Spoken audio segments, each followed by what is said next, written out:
football fans, we just had our first Sunday with no football in several months. It was a sad Sunday. I watched House of Cards, rewatching that, had a great time there. A Night of the Seven Kingdoms, if you're into HBO and Game of Thrones, that came on last night, but there was no football. So sad Sunday.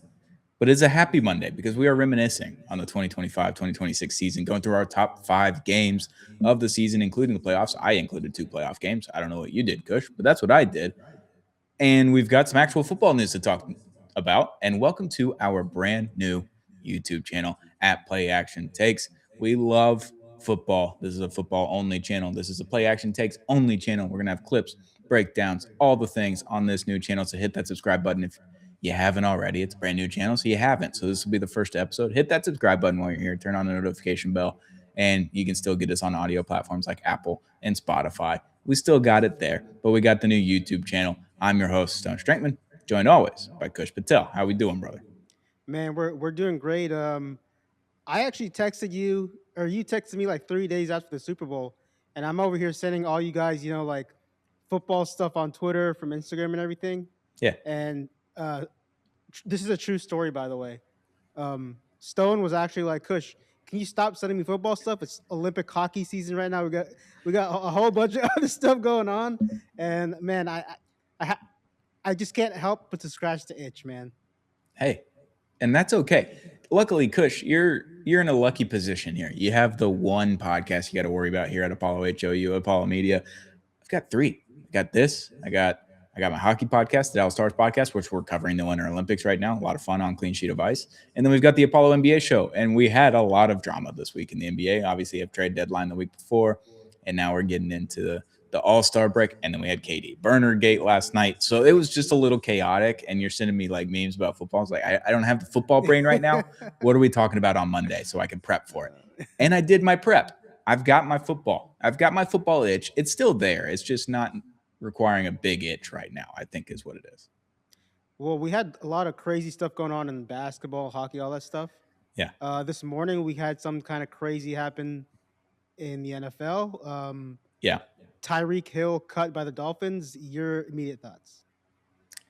Yeah. So I was at a doctor's appointment this morning, sitting in the waiting room, and it just came up on my phone. I was like, all right. We knew that was coming, right? Like we had to have known it was coming. And if you didn't see that one coming as a Dolphins fan, I'm sorry. We've been doing this for 25 years. Like we just know bad things are happening. Tyreek Hill, while still being a really good football player, was just not going to work for this team anymore. He had too big of a cap hit. He's 31 years old, coming off, and he tore everything in his leg. Like, it's going to be tough. It's going to be tough to come back and be the same speed and be the same dynamic player he was. I have no doubt that he'll come back and be like 90% of that sometime next season. But we're in a new era. We fired our coach. We're going into a different brand of football, I think. And it's a rebuild, dude. It's like you're going to trade Tyreek. What are you going to get? A 6th-round pick? There's no point. Just cut him. Let him go wherever he wants. Yeah, I think we all saw this move coming. Obviously, I wasn't shocked by it. But I'm kind of intrigued by it just because, like, do we think he's going to go back to the Chiefs? Possible destination? I'm trying to think of possible destinations. The Texans were one brought up to me, but I just don't think the Texans are going to go that route. Give me your top 3 Tyreek Hill destinations. We need to talk about a leak about this team that happened this week. The Tennessee Titans, I think, would be fun. Him and Cam Ward. Like, that's intriguing to me. Honestly, Jacksonville, with the news of Travis Hunter going to play primarily most of his snaps at cornerback, will slot in at wide receiver when need be. That could be interesting. Jacoby Myers, Tyreek Hill, Brian Thomas Jr., like, a good amount of weapons there. Had a good run this time. Buffalo? I think Buffalo's another one. And obviously the Chiefs. Like, the Chiefs have the rapport with him. They know how he is, and they know how to maybe not control him, but like keep him tame, I guess it would be the correct term for that. And yeah, I think the Chiefs, Titans, Jags, Buffalo, I think that they're all AFC teams. I'm sure some NFC teams would like them too, but those are the first 4 that come to mind. Yeah, I do not want to see this man in the AFC South. Yeah. I'm just going to say that right now. Yeah. But I think the Titans is That's interesting to me because I didn't think you would bring that team up as far as Tyreek Hill. But I think the number one for me is Buffalo. Like, um, they need a not just a number one receiver. They just need like a dynamic receiver that Josh Allen can really just throw the ball up to. And I think if he's like if he still has it athletically after the injuries from last year, then if I'm the Bills, it's a no brainer because just like watching Tyreek Hill Chiefs highlights and some Dolphins highlights, I just Tyreek Hill and that Bills offense with Joe Brady and Josh Allen, like it's a no brainer to me. Yeah, and the thing is like he's not getting a ton of money this offseason, obviously, but I think his contract got guaranteed for the last 2 years. Like he had the full 28 and whatever it was million, like per season. So he did really well in the contract department. So it just depends kind of what Tyreek wants to do. Does he want to live somewhere warm? Does he want to go to Jacksonville? Does he want to go to Nashville, play with Cam Ward? Does he want to like mess around? Or does he want to go win a Super Bowl? Does he want to go compete for a Super Bowl? And that's like Kansas City, Buffalo, Denver, maybe, like if he wants to go, but he's a Southern boy. He lives in Miami in the off season. He likes to stay warm. So I wouldn't be shocked if he tries to stay warm, but I also wouldn't be shocked if he went north and went to one of these competitors that are going to be competing for a Super Bowl. Over New England's another name that would make sense too. You pair him with like Keyshawn Booty and whatever else they had going this year. That would be interesting. Drake may have one of the better long balls this year, despite playing nobody. Adding Tyreek Hill to that mix would be interesting. So, yeah, the Tyreek Hill chase, I don't know how much it's going to like inspire me to think about that team more because I don't know when he's coming back. I don't know if that's like, does he come back at the beginning of the season? That was like week 3 when he got hurt right against the Jets and or week 4, whatever it was. And or does he come back like week 8 and then he's kind of there for the playoff push? I don't know what Tyreek Hill looks like next year and when he comes back and who he plays for. I just don't know. New England's an interesting one because I think we still have to see what happens with Stephon Diggs. If they move on from Stephon Diggs, maybe they go to Tyreek Hill. I don't know, but I just think it depends like where that organization is as far as like it. You know, it kind of reminds me of the success the Texans here had in year one and 23, and then they go out and get Stephon Diggs the next year.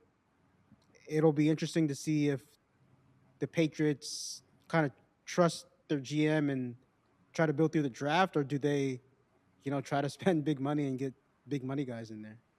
Yeah, and like I don't even know if Tyreek Hill is going to require a bunch of money. Yeah, And if he that's does, true. then like Tennessee, I think that's when that opens up, right? Like I think that's a team that looks at him just for like, look, give Cam Ward a guy and just see what happens. So it'll be interesting. Yeah, the Dolphins are killing off everybody. They're cutting everyone. Bradley Chubb, Westbrook Akine, Tyreek Hill, James Daniels, who just got signed and played 3 snaps this past year. All of them were cut today. I think a few of them are already designated as post June 1st cuts, so they've just kind of let them know. So I don't know if they're allowed to go sign a contract, but I think they're allowed to go talk to teams, which is good by the organization to let them free a month before free agency in technicality, even though if they can't sign until like June 2nd, right? Yeah, yeah, yeah. The Dolphins they're in rebuild mode. It's gonna be interesting to see where they go, and Mm-hmm. then Tyreek Hill might be the first domino to fall in free agency. We'll see what happens. Yeah, it'll be interesting. I know the Bradley Chubb one is a post June 1st cut, so like he won't be able to sign until June 2nd, I believe, or June 1st in the afternoon.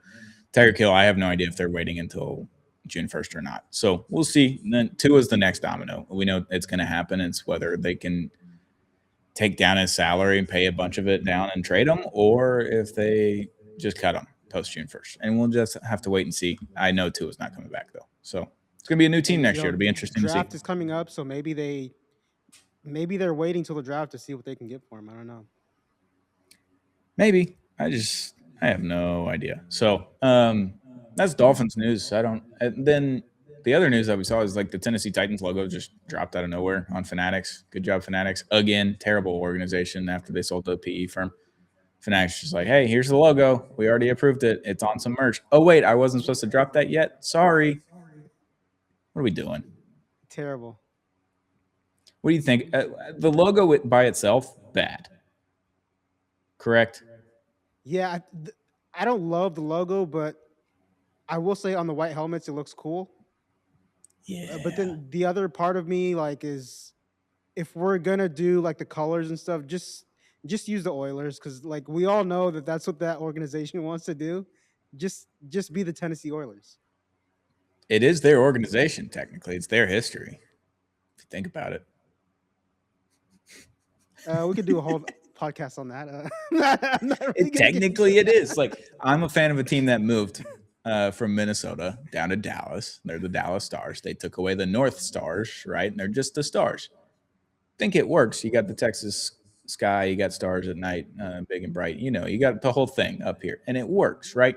They changed the jerseys up, they changed the coloring of it, but they still recognize the North Stars, the jerseys and the rafters. There's, I think, 3 or 4 different Dallas Stars rafters up there, but they're from Minnesota North Stars, and they all are up there with that logo and the time that they spent with the organization. So they at least recognize the organization. There's a few other NHL teams that don't do that.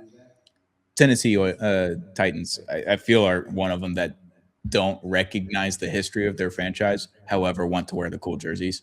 A few teams in the NHL do that, and that's the problem. Just recognize the history and understand that you moved from Houston to Tennessee, retire the numbers that you needed to, like Warren Moon, like all that kind of stuff, and just recognize that and understand that you're not from Tennessee originally. And I think it would be okay. I think it'd be more accepted, maybe. I think Houston fans would be like, all right, at least you're recognizing that you were here at one point. I think the new uniforms and the color scheme and all that just adds to this rivalry between Houston and Tennessee.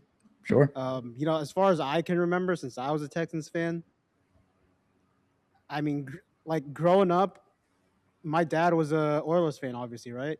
And it Yeah. was every weekend. It was, you know, he was going for Tennessee, I was going for Houston, so I kind of grew up with that as a Texans fan. So I just think like the whole uniform thing just adds to it. And we had, the C and D from the Houston Cougars. Titans didn't like Yeah. that they were using the colors and all that added into it. So I obviously, disagree with them using the uniforms. I think that belongs to Houston. But that's like a whole that's like a whole other conversation. But on the other side of it, I like it because it adds to the matchup, man. Yeah, that's fair. With the Stars and the Minnesota Wild now, which is a brand new franchise that came into the league after the North Stars had moved to Dallas as an expansion franchise early in the 2000s. The Dallas Stars gave them their colors. Like, hey, if you want to use thirds, here you go. Like, you can have the old green and yellow. Like, we don't need it. We're not going to use it over here. And now the Wild get to have these third jerseys and fourth jerseys, whatever. They have throwbacks with that color of the Minnesota North Stars, even though the Dallas Stars recognize the North Stars history. So you can have it both ways. It's just whether the organizations choose to or not. And these two have chosen not to. So. Yeah, I think these two organizations are gonna hate each other forever. So Yeah, it is and what the it Wild and the is. Stars hate each other. Like we don't think about Minnesota, but Minnesota only thinks about us, and we consider them little brother because they moved from the state of hockey, Minnesota, down to Dallas, Texas, a little expansion team, 1993, winning cup 6 years later. People don't like to talk about that in Minnesota, but we like to bring it up to Minnesota fans all the time. So there's a little Sounds rivalry, and familiar. it's never going to go away. It's never going to go away. With all that being said, we've actually had some action. That was fun. We got the draft in 2 months. We've got free agency probably a month from now, a little less than a month from the legal tampering period, I believe. So The we're getting combine closer. starts in 7 days. Sure. I don't know. It's like we got some things happening. Like it's not a lot, but we've got something. We're getting closer. There's some stuff brewing. There's some stuff brewing. Yeah. So we're gonna have to come up with some topics. We're gonna have to do some random things, and in the meantime, right? In the next few weeks, we're going to have to just scratch and claw for content and what we're going to talk about. So today, we're going to talk about our top five games of the season, regular season, postseason. Kush, do you want to lead off with your 5 spot, or do you want me to lead off with my 5 spot? I'm gonna let you go first today. Okay. My number 5 game of the year from last year was week 1. Coincidentally, it was a night game. It was the first primetime game. Well, first real primetime game. Ravens Bills 40-41. It had everything. It had scoring. It had defense. It had fumbles from Derrick Henry. It just it had everything I needed in that game, and it was electric. and it was a lot of fun. And we literally said game of the season right after the game ended, like on the next podcast on that Monday that we recorded. So I think it's Ravens Bills 40-41 week 1. I think it was that Sunday Night Football. Yeah, that was a blast. That was a lot of fun. I enjoyed that one thoroughly. I think that's got to be my number 5. My number 5. Now when I tell you guys my number 5, it might be a little biased, but I don't care. I'm gonna go Texans and Jaguars. The comeback, The Davis Mills um, comeback. the Davis Mills comeback. The Davis Mills train got rolling after that game. Sure. Half the city was kind of divided on the quarterback. Um, I was watching this game midway through the game, and I was like, "Man, our season's over. We're getting blown out." And then an hour later, we get a win, and several weeks later, we're in the playoffs. So that's my number 5. I thought it was a great comeback. Obviously, like the backup quarterback leading that game kind of added a lot to it. Yeah. But yeah, Texans and Jaguars, 19-point comeback. That's my number 5. I don't hate it. I think that belongs near here. I didn't have it written down, but it was a great game. I did enjoy that one. That was a really fun game. Maybe that's an honorable mention for me, but it didn't make my list. I enjoyed it, though. Number 4. We got some drama. We had a trade between these two teams in the preseason. And funny enough, no one won this game. Week 3, Packers 40, Cowboys 40. What a game that was. What was that? Sunday Night Football just went back and forth. You go to OT. You end up tying. I love a good tie. There's 40 points in both of my first 2 games per team. I think that was kind of a trend early in the season. You had Micah Parsons coming back to Dallas. Couldn't get out of the contract of owning the suite that he owned in Cowboys Stadium. So, like, his whole family got to pack it out. He still had the suite. Still pays for it. That sucks. But Packers 40, Cowboys 40, week 3, Sunday Night Football, I believe, was that game. That was a lot of fun. I enjoyed that one because of the storylines and everything leading up to it. It was all that ESPN and NFL Network and CBS and Fox could even talk about heading into this game. And NBC, like, they couldn't stop talking about Micah Parsons, the Cowboys. He wanted this. They traded him. They did this. They finally didn't get their way. Jerry Jones, all the things. And then he got 40-40, just electric ball through 4 quarters and overtime and ended in a tie, which is always really funny that we can end in a tie in the NFL. We get at least one a year. I always love a good tie in the NFL just because it's stupid and there's no reason we should be tying. You know, I thought about putting this in that game in my top 5, but I, in good conscience, cannot put a tie in my top 5. I'm sorry, I'm not putting a tie in my top 5. But my number 4 was Panthers and Rams. Playoffs or regular season? Regular season. Yeah. All right. Man, both are capable, I think. Yeah. That's why I had to ask. I mean, this game, we kind of all circled this game as the Rams are going to win this game, no problem. Like, guarantee W for the Rams. Didn't work out that way. The Panthers, to me, it was Bryce Young's coming out game in his career. I mean, he was throwing guys open in this game, like in the fourth quarter. It was crazy. And then that kind of led up to the wild card game between those two teams, which that one was an amazing game too. Came down to the last possession. So shout out Bryce Young, shout out the Panthers, shout out the NFC South. Panthers Rams, my number 4. Yeah, that was a fun one. That was a really good one. I considered putting the playoff matchup in there because that was also kind of a back and forth game. That was an interesting one. But the regular season one was phenomenal. It was a really good game there towards the end of the season. And yeah, Bryce Young, that was the coming out party. And we're like, okay, maybe, like, hey, at least you got something here. And I hope that the Panthers don't just go into it and just be like, here's 5 years, $200 million. Like, we don't need to do that. Let's just pick up the option and just wait and see. Like, don't rush into things. We just need to make sure we can continue to do that, right? But that was fun. That was a good game. My number 3, had to throw this team in here. They were my darlings of the beginning of the season. First, 6-7 weeks of the season. Week 5, Buccaneers at Seahawks. Bucks win 38-35 and a barn burner. Just a shitload of touchdowns from both teams. The Seahawks obviously ended up winning the Super Bowl this season. So the Bucks, and we're looking at them, we're like, what are they, 5-1 to start the year? We're like, man, Baker Mayfield MVP. Bucks are going to win the NFC South. Maybe the Bucks are going to the Super Bowl, and it all came crashing down after this. But hell of a game. That was an afternoon slate, I believe, the 3:15, 3:25 game. 38-35. Bucks beat the Seahawks. I thought that was a lot of fun. My number three. This is one of my favorite games all season, like playoffs included. Both of these teams that are in my number three had three amazing games played. I mean, um, wow, it was must see TV all three games. So it was hard to pick one of them. Week 16, Bears and Packers, the Mm, Caleb Williams game, the DJ Moore game. mm, Uh, yeah, I mean, what a game! Like, I wouldn't say this was Caleb Williams' coming out party, but I think a few years down the road when we look back on like Caleb Williams' career up to that point, I think this is the game we're gonna point to where we are like, man, this guy's the real deal, future MVP, all that stuff. Um, if this game had everything, I mean, I think the one knock on this game you could say is Jordan Love exited the game early, but sure. other than that, what a great game! 11 out of 10 for me.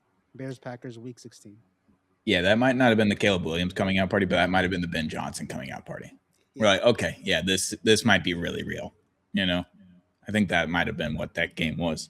I'll raise you one on that Bears Packers matchup because wild card weekend, Packers Bears, Caleb yeah, Williams, just the fuck were we doing? It's just all over the place. A great comeback in that game.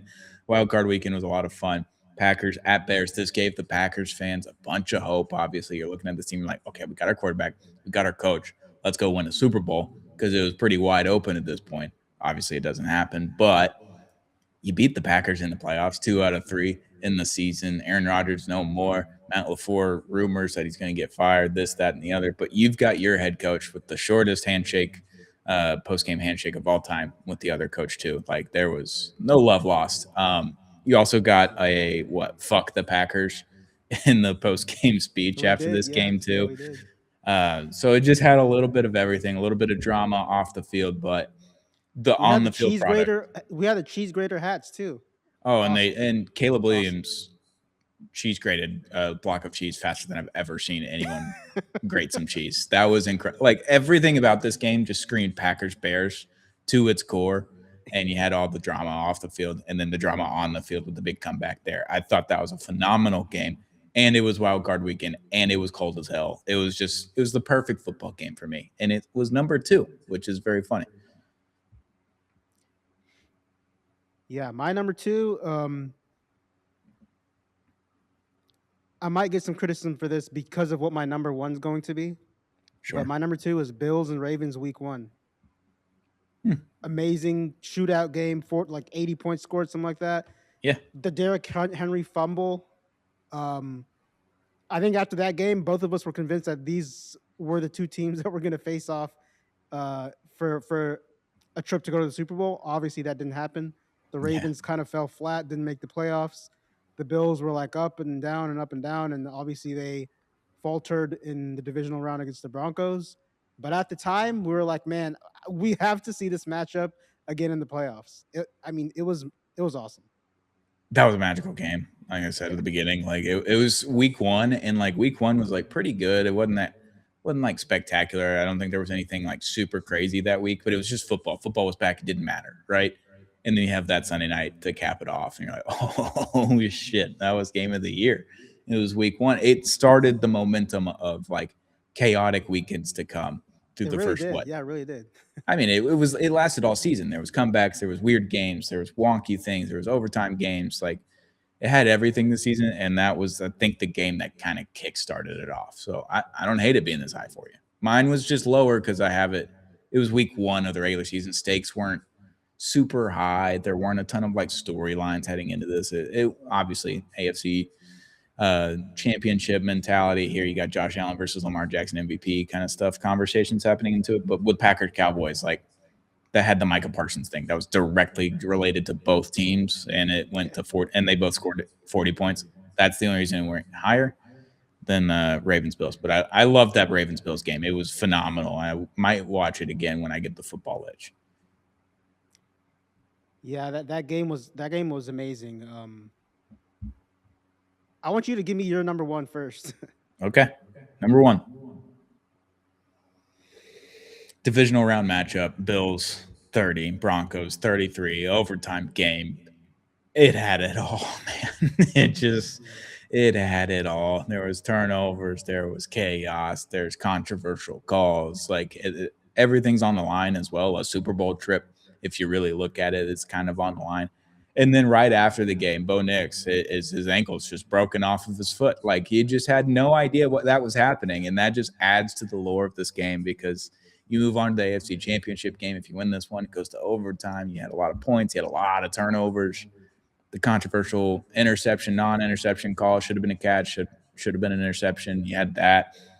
You just had it all in this game, like I said, and like Josh Allen played like his worst half of football, maybe in the first half, and then he storms back, he gets them to overtime, and then Bo Nix, they just drive down the field and they kick the field goal to win it, obviously, but right after the game, 15 minutes after, we're like, oh, Bo Nix's ankle's just like it got amputated. We had to kill it off. It was just added to the drama and just it was at Mile High. That's a really good stadium when it comes to the wintertime, visually appealing, right? With the orange and it's cold out and you can see the breath and just kind of it just did it for me. That was my favorite game of the year. The Bills did lose, which does push this up a little bit, but it was just a phenomenal football game with the drama, with everything, much like the Packers Bears game had it all. Had it all. Just the stakes were a little bit higher, divisional round matchup instead of wild card matchup. So that was my number one. Bills Broncos divisional round matchup, 30-33 overtime. I think that's a great pick. Man, that game had everything, like you said, the calls, the wacky turnovers, the Bo Nix tearing his ankle apart after the game. Like that's a really good number one. Yeah. My number one is Steelers and Ravens last game of the season Mm. to get into the playoffs. Um, you know, on our episode after that game happened, I kind of made the point that like this game was important for like outside factors, not just on the field. Yeah. It turned out both coaches got fired. Well, The one Ravens resigned. coach, One resigned. he resigned. All right, technicalities. Um, John Harbaugh goes to the Giants. Um, the Ravens are looking for a new head coach. The Steelers get Mike McCarthy. To me, it kind of changed the trajectories of both franchises that this one game. And not only that, there was high drama like on the field. The missed field goal at the end, man, it was such a great game. I just feel for Steelers and Ravens fans because if I was a Steeler or Raven fan watching that game, I would have went into cardiac arrest. I really would have. It would have been so bad. And then, like, you have a week or two later, right, when the owner comes out after firing John Harbaugh and has his first press conference in forever. And they're like, if he had won that game, would he still be here? And he was like, well, yeah, for at least another week. He was still going to fire him after the next game or two games, however long. Like, unless he wins the Super Bowl, John Harbaugh's still out of Baltimore, which I thought was interesting. Then Mike Tomlin resigns out of nowhere. He's going to go to TV probably for a year and then get his job of choosing next year. He's going to be a high target, I would assume, just going after whatever job he wants. Gets to go kind of mold it and win 9 games again. That'll be interesting. Sure. That was an interesting game. Visually speaking, it looked incredible. Great uniform matchup, great cold weather game, right? However, the football itself was not like tremendous until that fourth quarter when you had all of the drama with the missed field goal, the going down the field and scoring and all that kind of stuff. So that's why I didn't make my list, but I understand why it's on your list. Yeah, and we got another great Mike Tomlin gift out of it too. The kiss of death, right? We did. We did. Amazing, amazing. That was a good one. You got any honorable mentions? Oh man, I think my honorable mention would be the tie. The Cowboys and Packers Packers tie, Cowboys. yeah. Okay. Yeah. That's a good one. I don't remember what I had honorable mention wise. Obviously, both like the Seahawks Rams matchups, maybe all three of them. I think I can throw all of those guys in there. I think the Rams 49ers game early in it was the Thursday night football one when Kyron Williams was about to walk into the end zone in overtime and end it, and he fumbles, and then the 49ers go down and kick the field goal on the other end. Thought that was a really good matchup. And Probably then the those 4 Broncos games. and the Giants game, the comeback. Broncos Giants comeback was crazy. For my own personal reasons, the Dolphins beating the shit out of the Bills. That was the one time I had fun this year, I think, with my team. So I think that's it. The Jets still being ass all year. That You know made what? me happy. I believe it was the Bucks and the Jets game early in the season. That was a crazy one. Aaron Glenn That was running a down the crazy game. sideline Yeah. with the punt return. Yeah, that was a fun game. I wanted to put multiple Bucks games, but they were all in like the first 6 weeks. So I couldn't do it because, like, you remember the Bucks were just winning on field goals or last second touchdowns, the first 5 weeks. And we're like, man, this is crazy. They don't have Mike Evans. They don't have Tristan Wirfs. Then once they get these guys back, they're going to be insane. And then none of those guys came back really, or if they did, they got hurt. And then Baker gets hurt, and it was all bad. So I feel bad for the Bucks. But yeah, I thought it was a really fun season. Like the Colts games early in the year, like the Colts Broncos They were game. good. Yep. The Colts Atlanta game in Germany, I believe, the overtime one when Jonathan Taylor went for like 300 yards. That was a lot of fun. Honestly, a lot of the foreign games are pretty good. The ones overseas, not the Brazil game. Yeah, Brazil for the most part they were all good games. like at least entertaining. Like Dolphins Commanders was a really bad game, but it went to overtime, right? Like it was 17-20 or whatever it was, or 17-14. That or 16-13, I believe. There was a lot of field goals, but like you had the missed field goal at the end of the game for the Commanders. You go to overtime. It was in Madrid, first game in Madrid. That was fun. The Frankfurt games were fun. The Lions and the Ravens that was a good game. That was an honorable mention I forgot to mention there. It was like, what was that, week 2 or 3? Like that was a fun one. Yeah. Yep. It was like 38-30, I think, or 31, something like that. That was a really fun game. The Lions were really good. Lions Giants towards the end of the season. Jameis Winston catching a touchdown. That was pretty good. That was a good time. I don't know. There's a lot of good games this year, and I appreciate the NFL for putting on a little bit more parity and a little bit more chaos into the season this year. The script writers, they had it all this year. They had it all. If we had a top 3 worst games, man, for me, number 1 would be the Kyle Pitts game. For me personally, because you sat him. Because I sat him, yeah. Terrible. And then my other 2 would be the Bucks and Panthers games. Yeah, those were tough. Those are tough. Dolphins Browns comes to mind immediately. Yeah. That one was really bad. That was the game where I was like, you have to bench Tua, and he somehow did not bench him. And the next week we beat Atlanta, and I'm like, Atlanta's the worst team of all time. How are we beating the shit out of them? What's another bad Dolphins game? There's got to be another one, right? Tua's just throwing picks all year was so frustrating. I'm glad Colts and Dolphins game, the first game of the season, was pretty bad. That was brutal. Yeah, that was a bad game. Pretty much any Jets game the last like 7 weeks of the season probably had to be up there. Yeah, the Jets' entire season was full of just terrible. Patriots Raiders week 1. People forget. People forget. I mean, I hate to rag on my own team, but every year. Texans and Raiders was kind of bad. That was stinky, but you had a cool Ashton Genty wheel route. People forget. I didn't have a lot of fun, but I'm not gonna lie, it was pretty cool. That was cool. What's up with the Patriots just losing week 1 to like so inferior opponents? Or no, they beat the Bengals the year before. That's what it was. And they were a really bad team, and they beat the Bengals. And then this year they won like 4 games that year? Yeah, and then this year they lose to the Raiders week 1 and go to the Super Bowl. Sure. Crazy. Fucking weirdos. All right. You got anything else before we get out of here, Cushy?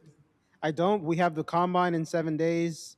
Probably, once like the combine starts, probably have some stuff for you guys out then. Yeah. And then we're talking about free agency and the draft coming up here in a little bit.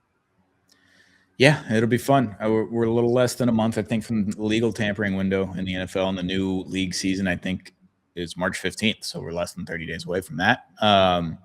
So that'll be interesting. You got the draft in about 2.5 months, probably 2 months and a week. So that'll be fun to get into. We're going to try to get someone more college football minded on this podcast to kind of walk us through what that first round should and probably will look like. You can look at all the mock drafts with Daniel Jeremiah and all those people as well. But we're going to get one of our own college football experts on this podcast to kind of walk us through that. But we're going to have content each and every week. We're going to have episodes on Tuesdays.